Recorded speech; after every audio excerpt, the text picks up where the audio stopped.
In the previous episode, we started a timeline that chronicled the parallels between the ancient Roman Empire and the United States of America today. When we left off, the Roman Empire was deteriorating thanks to the inflation caused by deficit spending on war and public works. Their government was constantly making things worse by meddling with their economy. Now, their empire was stretched to its limit and under constant attack from barbarians. The ongoing cost of war, plus the huge amounts of deficit spending, was bringing Rome to its knees. Now we're going to continue our journey through to the fall of Rome and learn of more striking parallels with the United States along the way.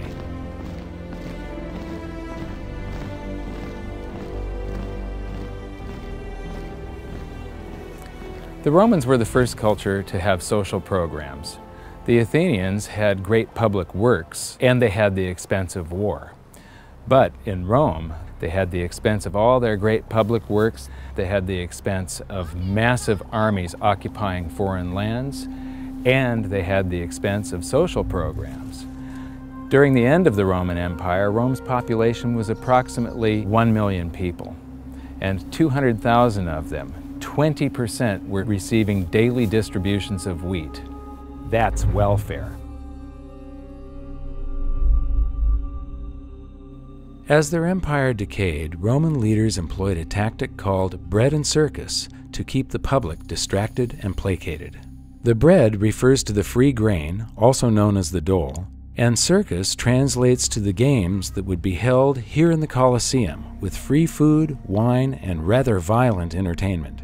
I find it absolutely fascinating to try to imagine what was happening here nearly 2,000 years ago. These seats would have been filled with people eating and drinking, many would be yelling for their favorite gladiator, and a good portion of the audience would have been mindlessly drunk. The emperors and elite watching from up on high? What a scene! So the Colosseum is a great example of both the huge expense of Roman public works and the endless deficit spending they carried out to pay for supposedly free stuff. But is there such a thing as a free lunch? Breads and circuses give away oil, give away grains, and give away wine, and people would love you. They conquered Egypt. By golly, that was a lot of grain you could give away. But what it did was destroy the economy. And when you put in the taxation to pay for it all, what it did was destroy the small farmer. And so the wealth creation that would enable you to do these things went by the boards, and so it became a vicious cycle. So now let's continue filling in our timeline from the previous episode so that we can keep track of where we are in the story. Welfare, bread, and circus were basically distraction tactics used by the ruling elite who would offer promises of free stuff to ingratiate themselves with the public. There's a famous quote from the satirist Juvenal who summed up the situation very succinctly. Give them bread and circus, and they will never revolt. The citizens felt like they were getting these things for free when they were actually paid for by a crushing double blow of continuous currency debasement and increased taxation. In the end, the only way that the Roman rulers could enforce this tax collection was by doubling down on their stifling bureaucracy. The size of their government compared to the private sector exploded. Business became incredibly difficult, and many simply gave up. Steve Forbes just mentioned how difficult the situation became for farmers, or husbandmen as they were referred to in the past. Here's a quote that backs that up from Lactantius around 300 AD. There began to be fewer men who paid taxes than there were who received wages, so that the means of the husbandman, being exhausted by enormous impositions, the farms were abandoned, cultivated grounds became woodland, and universal dismay prevailed.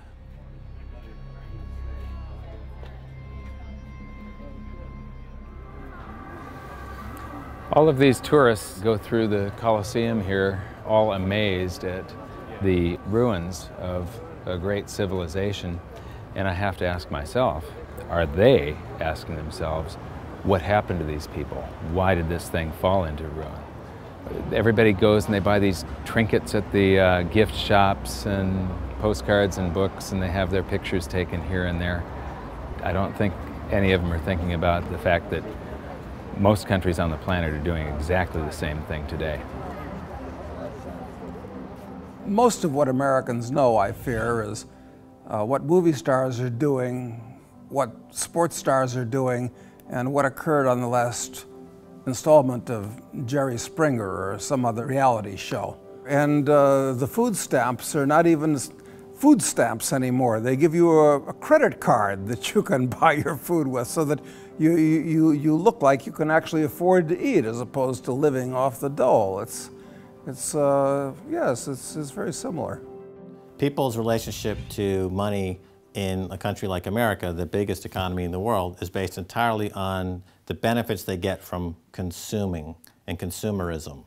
And right now, you have an era of popularization of drugs that are being used, like Prozac and other drugs, that people are taking massive quantities of while they're consuming popular culture for instant gratification.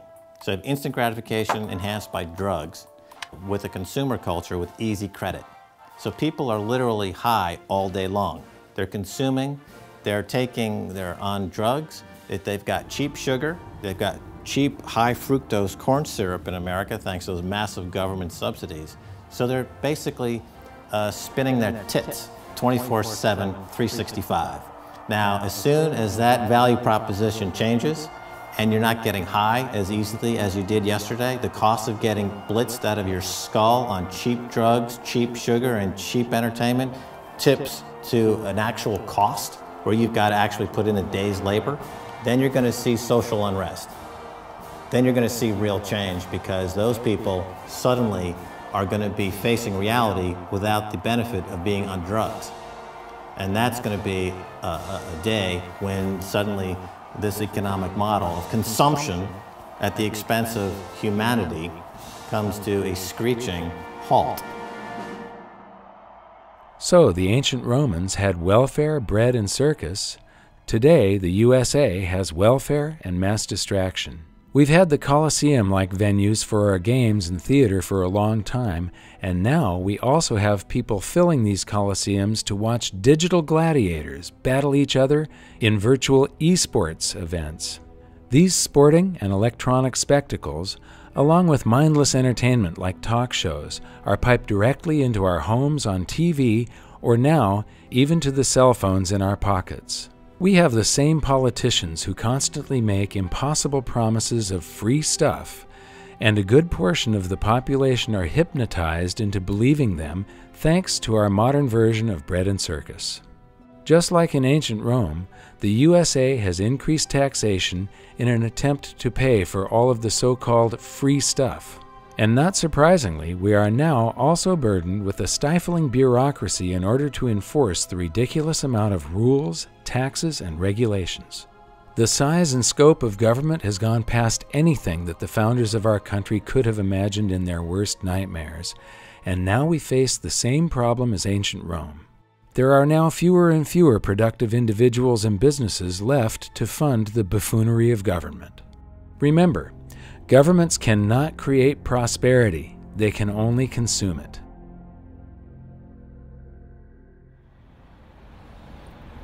Now we're going to take a side trip so that I can show you some of the real-world effects of all this excess bureaucracy. We're going to meet a new friend who belongs to the group of people who suffer the most under burdensome laws and taxation: small business owners and entrepreneurs. These individuals are the lifeblood of an economy, and when a government stands in their way, it stands in the way of progress, choice, and a higher standard of living for us all. We've been in many restaurants all over the world, and we came back to Rome on the way to Venice solely so that we could stop and eat at Fiora di Zucca, our favorite restaurant in the world. And we've got the owner here, Roberto. We believe that government is very poor at doing things, and that if government was running your restaurant, it would not be exceptional. We agree. He agrees, and I do too. One of the things that we feel is sort of difficult and dangerous these days is that people are very upset with the economy and they want the government to do something about it. And I believe that the best thing that government could do is to make it easier for small businessmen like you to do your job. This is what makes the economy good.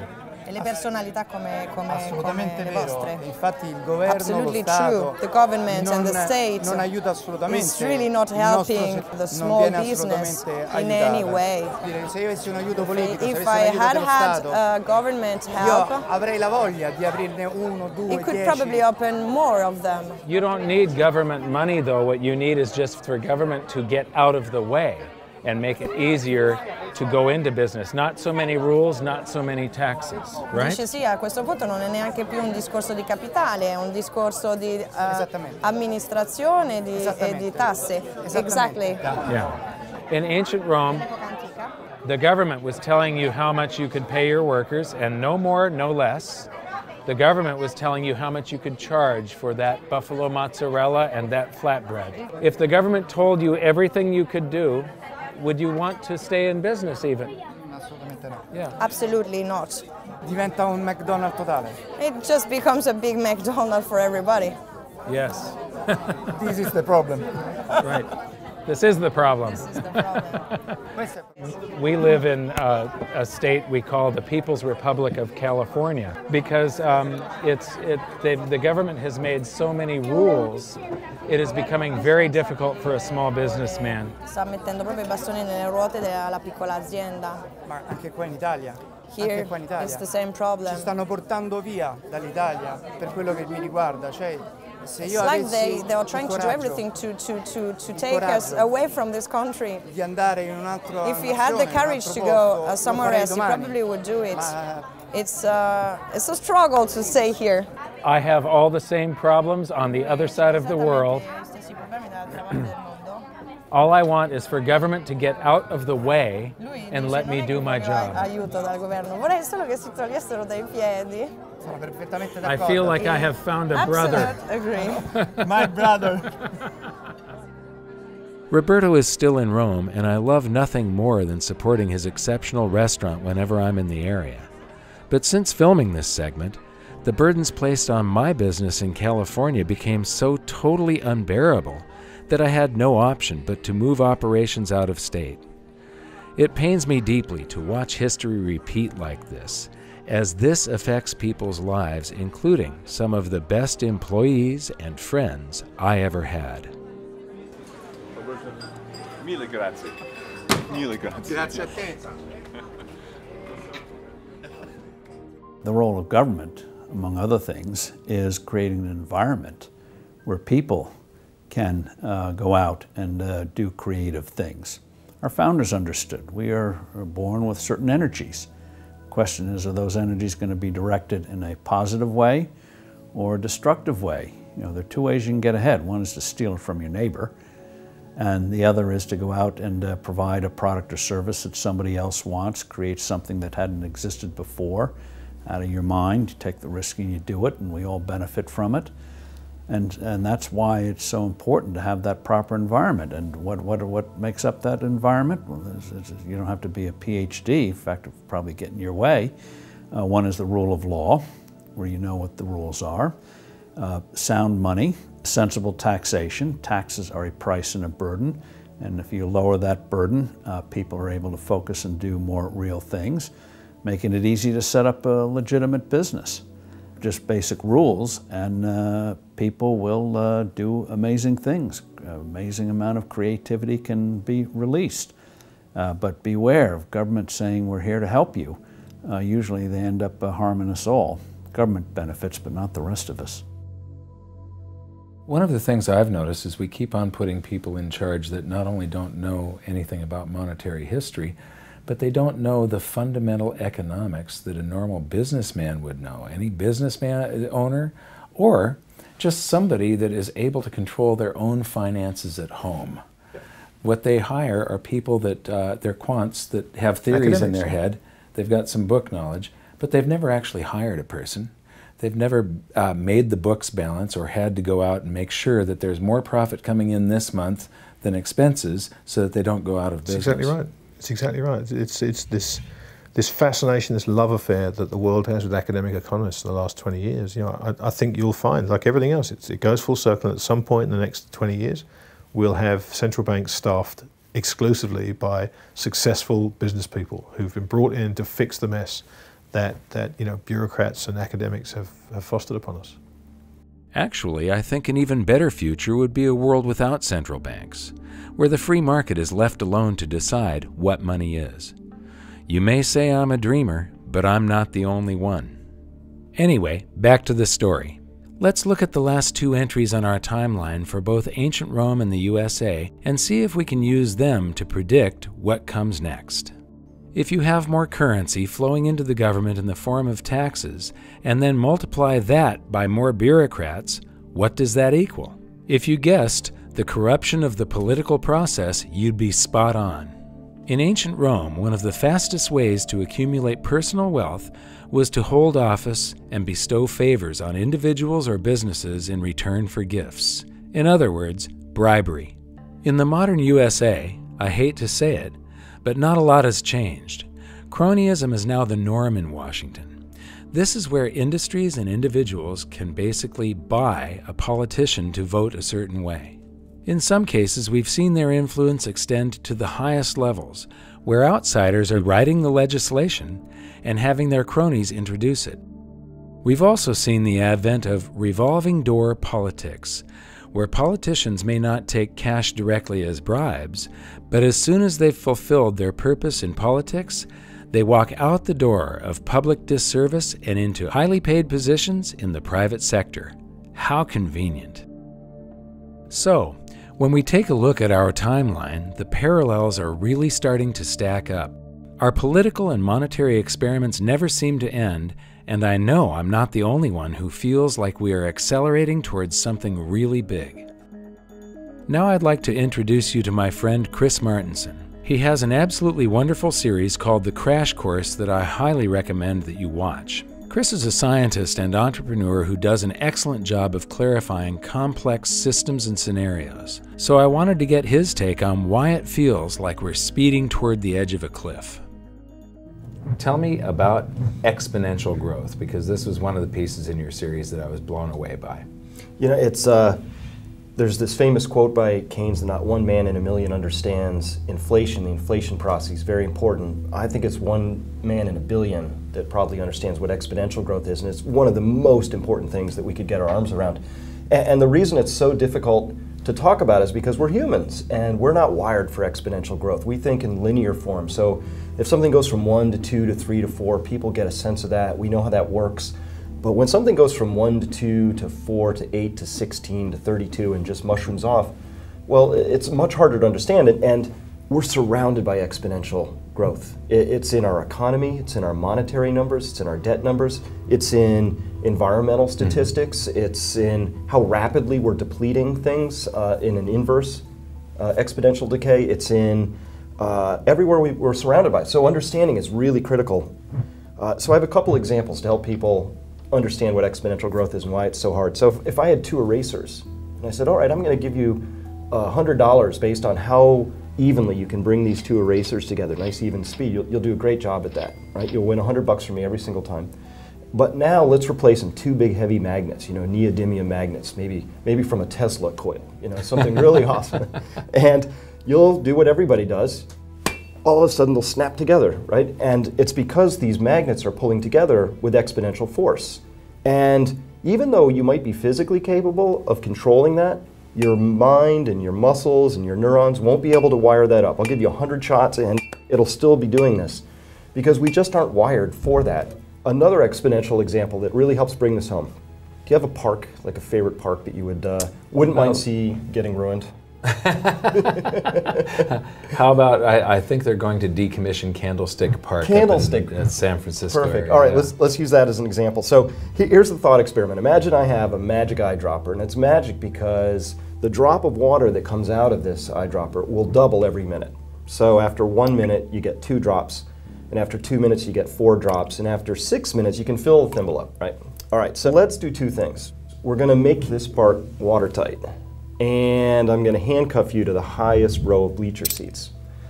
And let's start this tomorrow, 12 o'clock. You're handcuffed up in this highest row of bleacher seats, and I go down right into the center of the field, and I put one of these magic drops down. Now, here's the question.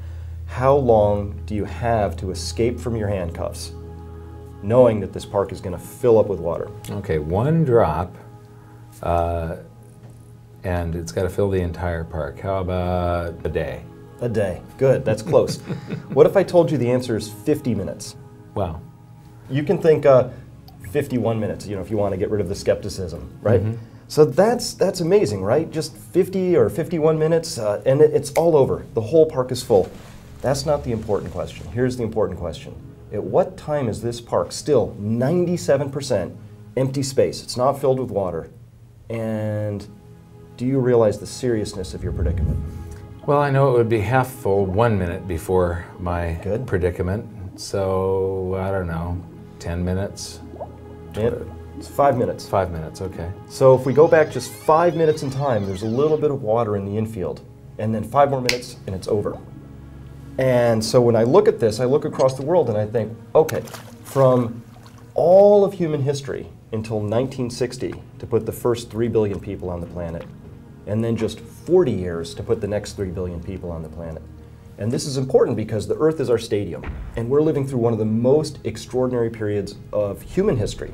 Not just American history, not just in our personal lifetime history, but human history, because you and I will be alive during a time when human population will have fully tripled from roughly 3 billion to 9 billion if we live to ripe old ages.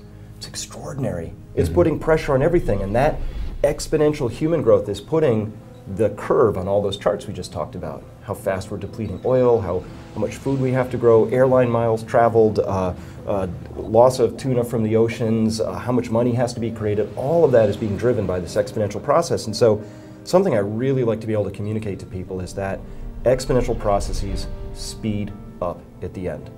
So if anybody watching this has the sense that maybe things are going faster and it's harder to keep up with events, and wait, what's happening in Europe, it seems to be crumbling fairly quickly, that's because we have all these exponential processes converging on this one moment in time, and yes, things really are speeding up here and now. The system they have is failing, it's falling apart. Keynesianism won't work. To me, we're in the beginning stages of what happened to the Soviet system. We may be like at 1987 in the Soviet system, where 2 years later, 4 years later, it was gone. And that could happen to us. And as long as people will still use the dollar, that's going to continue. But we're getting dangerously close, and the end stages of a currency system comes rapidly. So even though we've been slipping and sliding for 100 years, our dollar is now worth 2 cents over 100 years. That's pretty much of a crash, but it isn't a crash in the sense of going off a cliff. And I believe that history shows that currencies eventually can go off a cliff when a false confidence is just dissipated. And we have a confidence, but it's based on all false notions and maybe out of desperation, a lot of rigging. But anyway, it's still working. The dollar, although weaker as an international currency, still works. But that is what we, as a people, and not only the United States, around the world, have to fear, because it will affect the whole world when this comes. And this is why this issue, for me, is so important. We are in big trouble, and there's just no way out. And I am sorry to say about that. And I love my country, and I'm sick to death about what's happening to it because of morons in government and a big bunch of morons in academia who let the Federal Reserve do what it did. It's all so simple. It could have all been prevented, but just by following the damn Constitution. Money shall only be silver and gold. How simple can it be? It's less than a dozen words. And all you got to do is follow that. Yeah, we have got a prayer. We haven't got, only people who got a prayer are the people who are buying silver and gold today. You and me. What amazes me are the stark similarities between ancient Rome and today. Once again, we're debasing the currency to pay for war, social programs, public works, while we keep the society placated with bread and circuses, football, sports, American Idol, Dancing with the Stars. Our government keeps on getting bigger as our military aspirations expand our empire. Congressman Ron Paul recently stated that we have over 900 military bases in 130 countries. That is an empire. And that brings us to one of the most dangerous parallels between ancient Rome and the USA, the excessive influence of the military on government. Rome's elite realized very early on that keeping the military happy was of the utmost importance if they were to either gain or stay in power. As a result, the military grew in size and attained high levels of leverage throughout politics. In today's USA, we spend trillions of dollars on our military, and it has grown into a behemoth. Much of the revolving door politics mentioned earlier comes as a result of the massive deficit spending that we pump into so-called national defense. Our country has become a war machine. We are on offense, not defense, and there is now an entire industry reliant on keeping things this way. And it's not as though we haven't been warned about this. In fact, alarm bells have been ringing for longer than 50 years. I'd like to show you part of a very important speech from the year 1961. President Eisenhower had just served 2 full terms in office, and he was just about to hand over the presidency to John F. Kennedy. Despite his own military background as a 5-star general and the supreme commander of the Allied forces in Europe during World War II, Eisenhower chose one of the most important moments of his presidency, his own farewell address to the nation, to warn America of the dangers of the corrupting influence of what he famously termed the military-industrial complex. Until the latest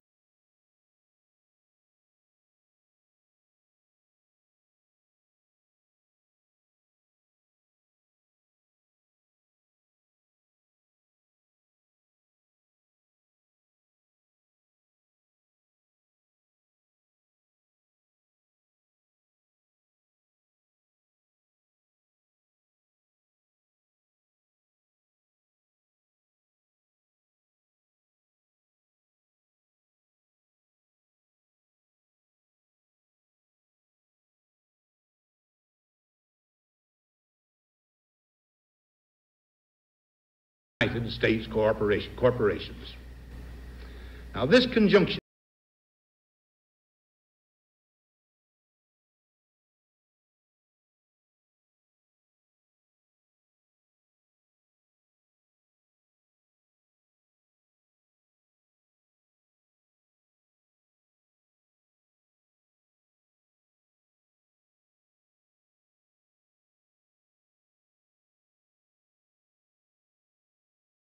implications. In the councils of government, we must guard against the acquisition of unwarranted influence, whether sought or unsought, by the military-industrial complex. The potential for the disastrous rise of misplaced power exists. I am an American, Mike, and there's a lot of criticism of our country and where it's been and where it's going, and I'm part of that group. I use a phrase picked up from Chalmers Johnson called sorrows of empire. And what he points out is that when you have what I call forever wars, and that seems to be what's happening since 9/11, wars in Afghanistan and Iraq and Libya, add in Yemen still today, on top of disruptions everywhere, these wars are expensive. We've never had the stand down of our armies. And at the same time, the extended powers of the government have taken away a lot of our personal freedoms. So publicly in the NSA revelations from Snowden, but we as people were built on a country with mild government. Restrictions on what the government can do were the constitutional sources. So you combine wars, personal freedom loss, and a control of us through the deceptions, and you've got a system that feeds on itself and we can't afford. $1.2 trillion if you add the spooks, the hidden parts, the veterans, the energy departments, nuclear operations for weapons all together, and a bit of interest on the debt. It's almost half our budget that we spend on this military. And that's not a good direction. I hope we could go to more peace and avoid the sorrows of empire that are too expensive. And when you spend $1.2 trillion on your military, the effects are destructive on your economy. In other words, the supposed spending for strengthening our country on military is destroying our economy. When we were in Rome, it was to see how a great society, a great empire, can completely collapse and fade into history because of deficit spending and currency debasement, because of all the things that the U.S. is doing today, because they were trying to fund these armies that are occupying foreign lands just like the U.S. is doing today, because they were trying to have bread and circuses, what we call guns and butter, while they were funding all of this war. And all the deficit spending and currency debasement to pay for it is one of the key factors in what brought Rome down. And this great civilization faded into history. And not only that, but they lost for a long time. The technologies were lost, all the knowledge and insight that they had, the standard of living. I mean, we were plunged into the Dark Ages. But there's another side of this story that is rarely heard or explained. To me, what you're about to learn is something that absolutely cements the importance of sound money and how it is foundational to a prosperous society. As Rome was struggling in the late 4th century, Emperor Flavius Theodosius divided the Roman Empire into two parts, each to be ruled by one of his own sons. The Western Roman Empire kept Rome as its capital. Economically, it was soon crippled beyond salvation by the repetition of the misguided monetary practices you've learned about in these episodes, and it's generally considered by historians to have fallen around the year 476 AD. While the Western Empire crumbled, the Eastern Empire flourished for a further 1,000 years. Its capital was Constantinople, known today as Istanbul. The Eastern Empire changed their official language to Greek, and even though their own people at the time referred to themselves as being part of the Roman Empire, today we know them by a different name, the Byzantine Empire. So why did the Western Roman Empire fall while the East flourished? I believe a major part of the answer is contained in two simple words: sound money. The Byzantine Empire based their monetary system on a coin originally minted on a small scale by our friend Emperor Diocletian. It was called the solitas. It weighed just 4.5 grams, or 1/7 of an ounce, and was made of pure gold. The Byzantine rulers had learned from their own history, and they made a conscious choice to avoid the continual pattern of debasement that Rome had suffered from, with amazing results. They defended the purity of the solitas for a further 600 years, until 1034, when, you guessed it, the same old story started to play out. The debasement of the solitas was gradual at first, but it soon accelerated, and the coin was eliminated less than 60 years later in 1092.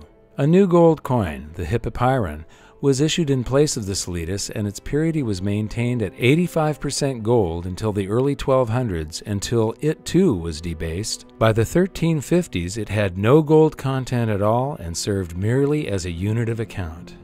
Is it a coincidence that this time period matches that of the decline of the Byzantine Empire? It's impossible to say for sure, but I'd like to say once again that I believe that the quality of a society is directly proportional to the quality of its money. There are many factors that all contributed to the fall of Rome, but in these episodes, I wanted to draw your attention primarily to the economics. Because when you study monetary history, two things become crystal clear. The first is that bureaucratic, managed economies always lead to disaster, and the second is that monetary debasement brings the fall of empires. So could this same pattern of currency debasement that we have seen time and time again throughout history happen to the United States? Take a look around. It's happening right now. But the big difference this time is that it's like all those other times in history, times a million. This time it's global. But what concerns me most isn't the loss of our financial wealth, it's the loss of our freedom. all of this meddling in the free markets that they have done, and the price that we are going to pay because of that meddling is going to cause a loss in confidence in the free market system and capitalism. We don't have free markets, and we haven't had since 1913. You cannot have free markets if you don't have free market money. The currency is 50% of every transaction there is in society, and if you have a small group of men at the central bank having a meeting each month, in the United States it's called the Open Market Committee, the FOMC, deciding how much currency there's going to be in the system and what the cost of that currency is, the interest rates, that's a manipulated market by definition. You've got a few people deciding what it's going to be. That's 50% of every transaction. Therefore, there is no transaction in this society that isn't manipulated. So we don't have, when people say that the free markets are failing, we do not have free markets. When people say that capitalism is failing, we don't have capitalism. We've got cronyism. We've got special favors being granted by Congress to the people that lobby them, and it skews the economy and warps the economy and creates all of these artificial bubbles that end up popping, and then everybody loves living in a bubble, so they just want the Fed to create the next one. What's happening in Washington doesn't indicate that all of a sudden they're going to gain in wisdom and make the tough choices, which is sort of like getting somebody off drugs, you know, and people don't want to quit the drugs. And our system is based on debt and inflation, and they're not going to wean themselves off. So we have to anticipate there's going to be a major collapse. But then the big question is, are we going to have a greater move toward totalitarianism and give up all our freedom, or are we going to say we still have a spirit left in this country to say, yes, we overstretched and we know what the alternative could be, and we can build a much better society?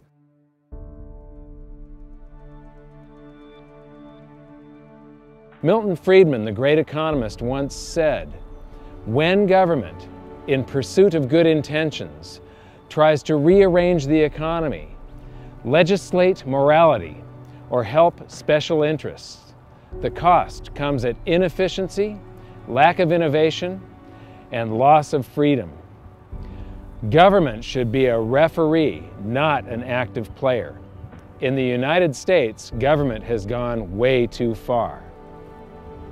It is proven, beyond a shadow of a doubt, time after time throughout history, that managed economies do not work. Free markets have always won, and they have always provided a higher standard of living. When people cry out for the government to do something about it, they're asking for the government to manage the economy. They are asking for the government to lower their standard of living. Ultimately, what you get is the USSR or Mao's China. That is what a managed economy brings you. It's time for you to take action. It's time for you to get educated on this, to find out more, and then to voice your opinion, to make yourself heard. If we want changes in the economy and changes in our monetary system, change in our foreign policy, the people have to speak out and decide that they want to change, and they have to make it very clear to the politicians that that's what they expect.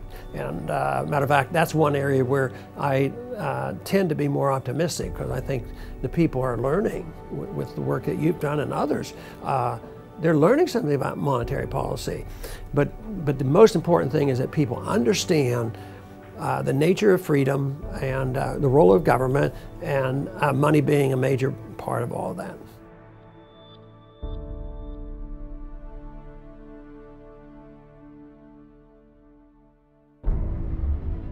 So now that we've seen the economics of the fall of Rome, it's time to take a look at the options in front of us for the USA. Will we choose more debasement, more war, more intrusive government, more cronyism and special interests, more taxation and regulation, and less freedom? Or will we choose sound money, stable foreign policy, restrained government, a level playing field of fair laws for everyone, sensible taxation and regulation, and maximum freedom? I want to thank you for watching this series and for sharing these videos with your friends and family. If you'd like to learn more, join me at hiddensecretsofmoney.com for more interviews and discussions. Much of this episode was based on material from my book, and you can download a copy for free. Until then, thanks for watching, and we'll see you next time.